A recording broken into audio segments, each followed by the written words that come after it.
ప్రభునందు ప్రియులారా, ప్రభునామమున మీకు వందనములు. ఈరోజు దేవుని యొక్క వాక్య ధ్యానము సామెతల గ్రంథము 16వ అధ్యాయము 3వ వచనము.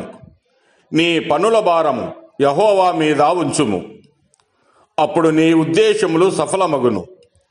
దేవుడు ఈ మాటలు దీవించి ఆశీర్వదించునుగాక. గమనించండి ప్రియులారా, నేడు మనము సాధారణముగా మన పనుల అన్నిటిలోనూ మనుషులపై ఆధారపడి మనుషులనే నమ్ముతాము. ఎందుకంటే మనకు బలము లేనప్పుడు బలమైన వారిని ఆశ్రయించి మన ఆశలు ఇతరుల చేతుల్లో పెట్టి నిరాశలతో నిలిచిన రోజులెన్నో మన జీవితంలో ఉంటాయి.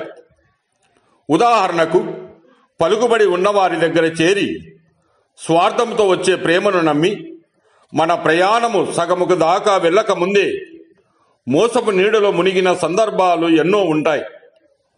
కానీ దేవుని మీద ఆధారపడే హృదయము ఎప్పుడూ ఖాళీగా తిరిగి రాదు. ఆయన చూపు కంటి చూపే కాదు, కంటికి రెప్పలా కాపాడే చూపు. మనకు జ్ఞానం ఇచ్చింది దేవుడే, మనకు శక్తికి మూలము ఆయనే. కానీ ఆయన పర్యవేక్షణ లేకపోతే మన శ్రమ ఎడారిలో ఎండిపోయే నీటిలా అవుతుంది.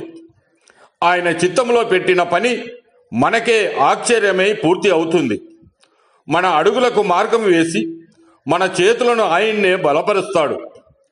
మనుషులను ఆశ్రయించుట కంటే యెహోవాను నమ్ముట మంచిది అంటూ కీర్తనకారుడు పలికిన మాట నిజమే. ఇశ్రాయేలీయులను 40 ఏళ్ళు అరణ్యంలో పోషించిన దేవుడు ఈరోజు నీ భారాన్ని మోసి నిన్ను నిలవబెట్టలేదా? ఆలోచించుకొనుము. నీవు ఆయనపై ఆధారపడితే నీ దారిలో ఉన్న అడ్డంకులు గుట్టలు సమతలమవుతాయి. నీ భారము చిన్నదైపోతుంది. నీ ప్రయాణము సాఫీగా సాగుతుంది. నీ చేయి వదులుకోవడం కాదు, నీ చేతిని పట్టుకునేందుకు దేవుడు ఎదురు చూస్తూ ఉన్నాడు. నీ హృదయము ఆయనపై నిలవడమే చాలును. కనుక ప్రియమైన సహోదరి సహోదరుడా, నీ భారమంతా ప్రభువైపైన వేసి యేసు క్రీస్తుపై మోపడానికి నువ్వు సిద్ధమైతే ఆయన నిన్ను ఆదుకోవడానికి ఆలస్యము చేయడు.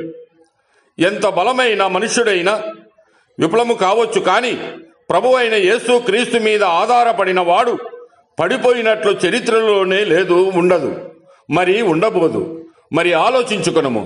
నీ భారములన్నీ దేవునిపైన వేయడానికి నువ్వు ఇష్టపడినట్లయితే ప్రభు అయిన యేసు క్రీస్తు మీద నీ సమస్త భారములు ఆయన మీద వేయుము. దేవుడు మిమ్మల్ని దీవించి ఆశీర్వదించునుగాక.